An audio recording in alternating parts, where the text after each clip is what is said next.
A gente começou a gravar já, tá? Então, o que que acontece? A Terra, ela é dividida, né, em algumas camadas, a gente já tinha visto. Tá? A central, né, do meio, é chamada de núcleo.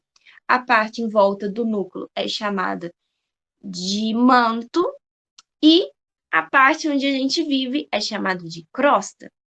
Crosta da Terra, né? Ou chamada de litosfera.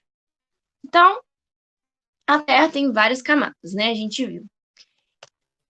A gente falou das placas tectônicas, né, na última aula. Falou que elas fazem ter terremotos se elas se movimentarem, né, de alguma forma. Né? Debaixo da Terra vai ter terremoto. Na teoria, não tem terremoto no Brasil, porém, né, em alguns lugares podem ter sim, principalmente se for acontecer um terremoto muito forte em algum país vizinho nosso, que pode sim chegar ao Brasil. Por exemplo, em 2019, teve um terremoto no Peru, que chegou nos estados do Acre e Amazonas, no Brasil. Teve um terremoto, se não me engano, em 2012, acho que alguma coisa assim, no Chile, que chegou em São Paulo, pra vocês terem ideia, né? Então, não quer dizer que não tenha totalmente, não tenha terremoto no Brasil. O terremoto pode não começar no Brasil, isso é impossível. Mas se acontecer um terremoto próximo aqui, pode ser que ele chegue até aqui. Temos o tsunami, que é o terremoto debaixo d'água, né? Entre aspas, e que pode chegar a criar ondas e ondas gigantescas, gigantescas, que vai aí fazer destruição às vezes muito grande. O vulcão, né? O vulcão é quando a lava, o manto que está ali debaixo da terra, sai, se transforma em lava e derrama e sai. Gente, o vulcão, às vezes, ele não é perigoso por conta da lava, mas às vezes pela fumaça que ele exala, né? Tem uma história muito antiga, se não me engano, tá na Bíblia. Eu não sei te falar exatamente se tá, que é de Pompéu, a cidade de Pompéu. Gente, Pompéu é uma cidade na Itália que foi completamente destruída por um vulcão há, sei lá, muito mais de muitos anos atrás. Mais de 1000, 2000, não sei. Se tiver na Bíblia, é muito mais de 2000. Né? Mas eu não lembro se tá realmente. Não sei, não.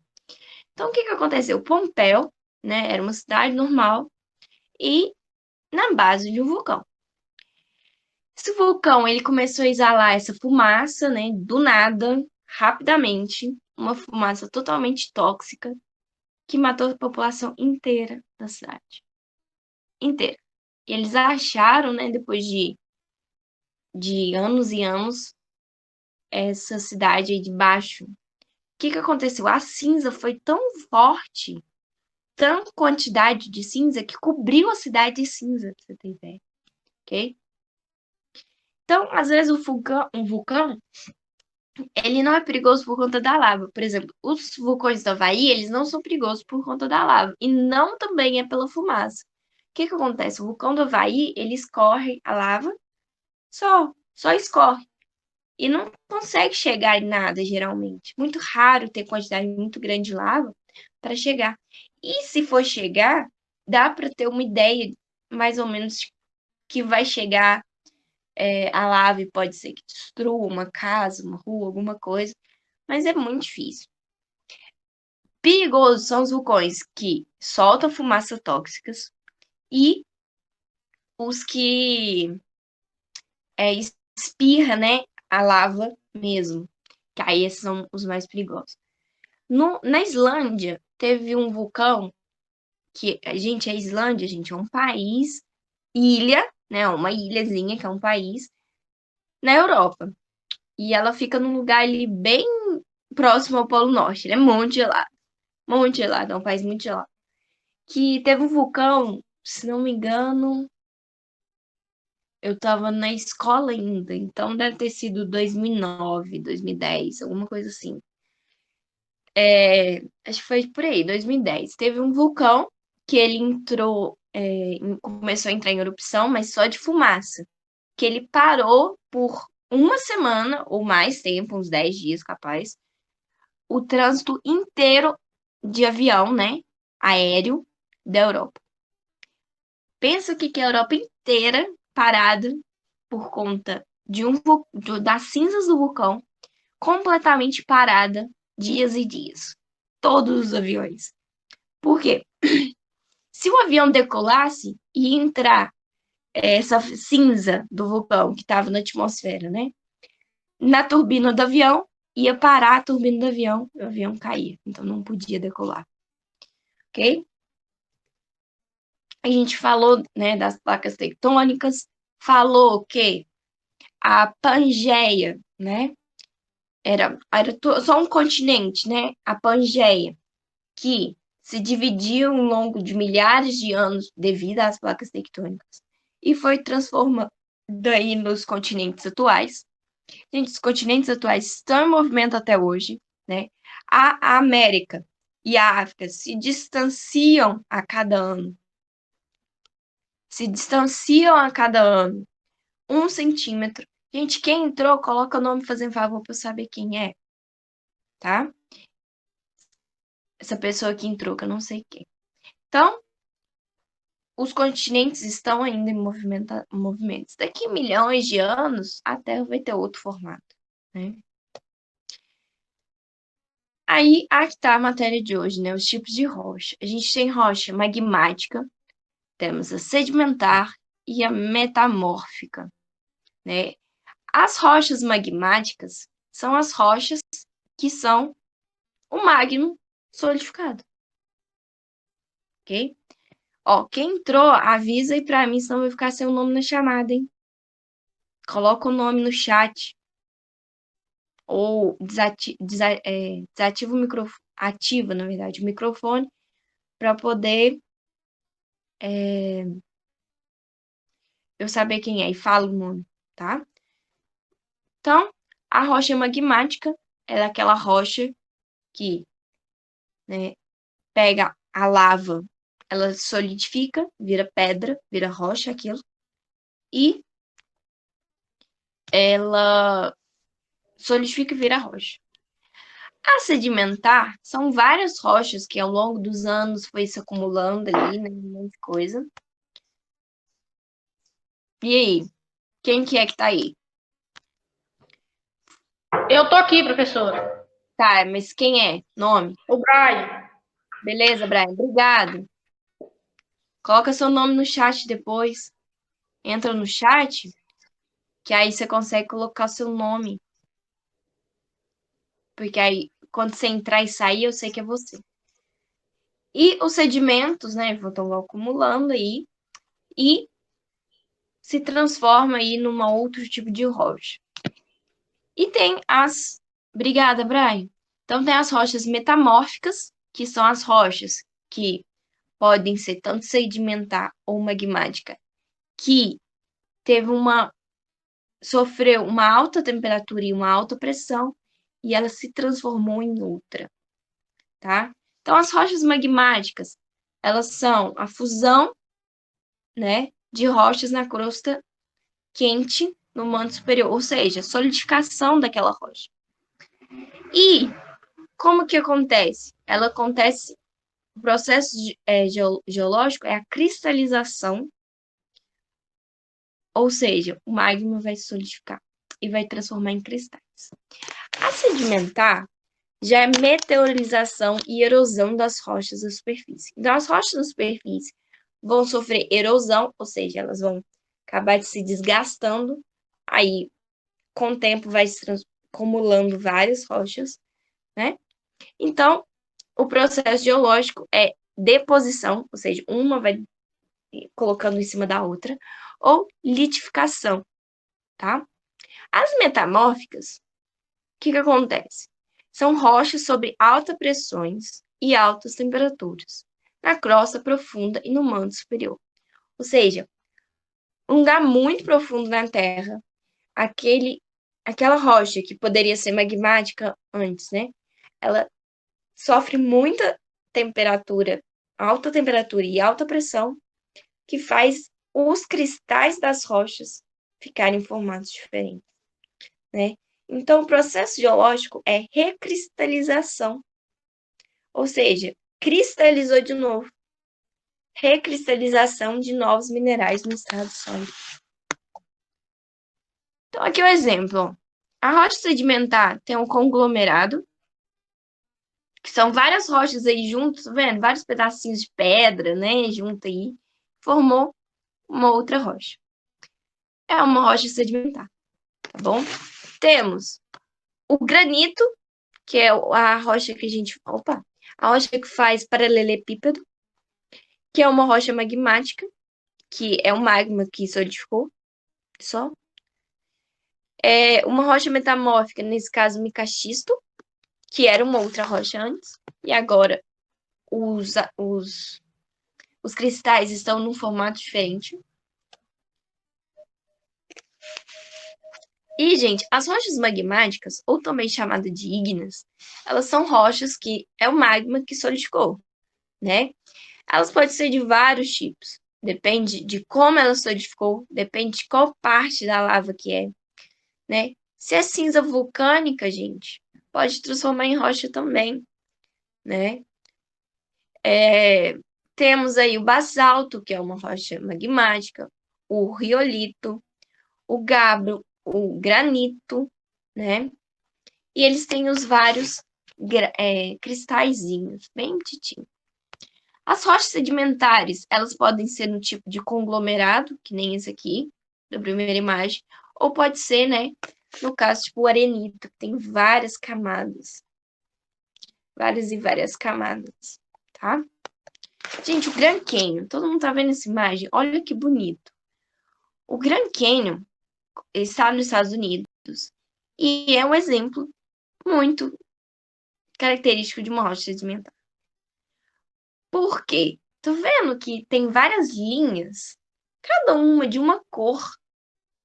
Então, quando você vê essas linhas numa rocha, quer dizer que é uma rocha sedimentar, porque foi acumulando sedimento ao longo dos anos e assim foi formado, né, essas rochas, com sedimentos ao longo dos anos.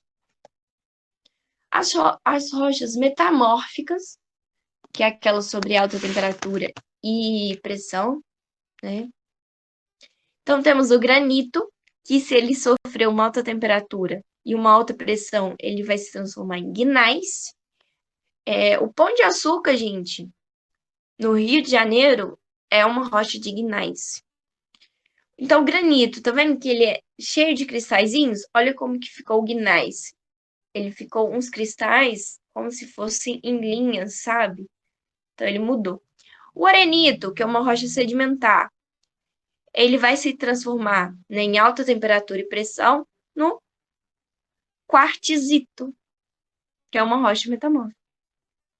O calcário, né, ele pode se transformar, se tiver sofrer uma alta temperatura e pressão, no mármore, que é uma pedra usada, né?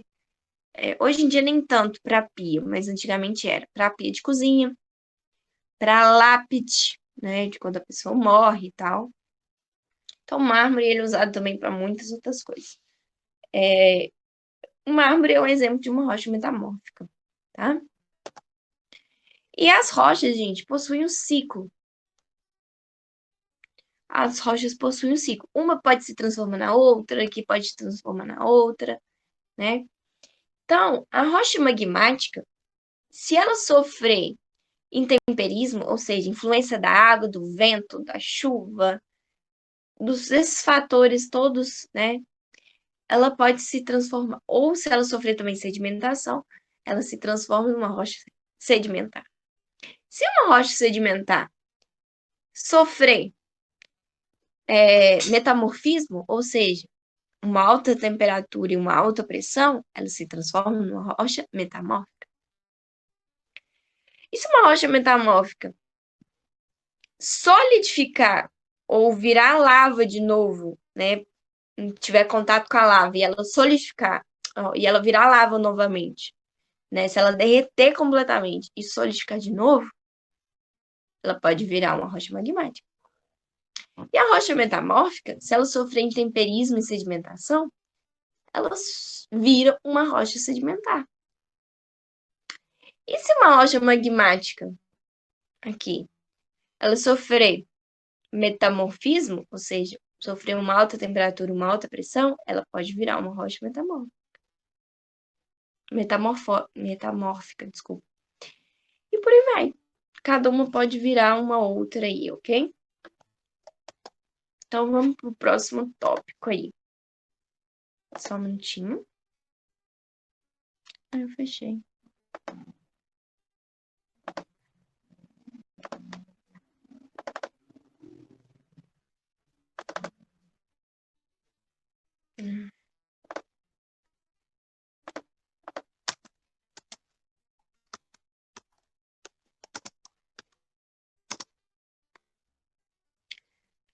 Gente, a gente tem os tipos, né, de recursos, né, recursos renováveis e os não renováveis.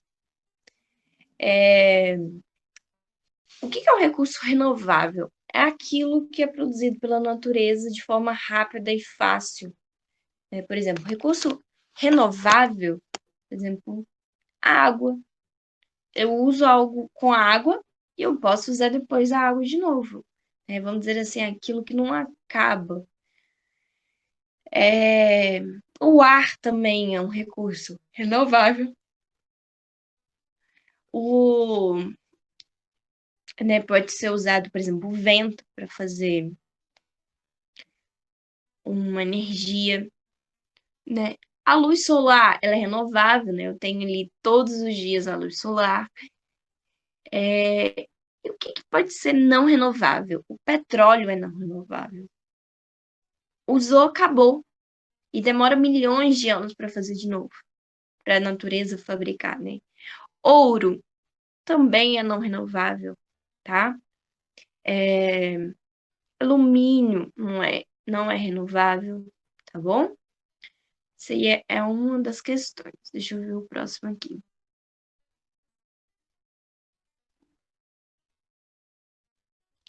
Eu falei também sobre os tipos de solo, né? Temos 3 tipos de solo. O solo que tem humus, que é o solo humífico. O solo rico em areia, então o arenoso. E o solo rico em argila, que é o argiloso, né? O que é um solo rico em humus? O que é humus? O humus, gente, é a matéria orgânica. É tudo que morreu e ficou em cima ali na terra. E aquilo é legal para a terra, porque leva nutrientes, né? Então é muito uma terra muito boa em nutrientes, tá bom? Então um solo, desculpa, humífico, cheio de humus. Então é uma terra que, se eu plantar, provavelmente vai nascer aquela planta, tá? Porque é uma terra muito boa para isso. Argiloso é aquele solo cheio de argila. E o arenoso é o solo cheio de areia. Qual que é a diferença de areia e argila? É o tamanho do grão, né? O solo argiloso, o grão é muito pequenininho. E o arenoso, né, areia, o grão é bem maior. O que acontece? O solo arenoso, se eu coloco água, ele passa direto à água, não fica ali.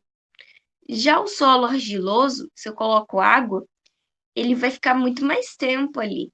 Então, ele é muito mais fácil de nascer algo no solo argiloso do que arenoso. Onde que a gente encontra o solo arenoso? No deserto, na praia. Pode ver que são pouquíssimas plantas que nascem, né, no solo arenoso. Geralmente, as plantas são do solo argiloso ou do umífico, que tem humus, tá bom?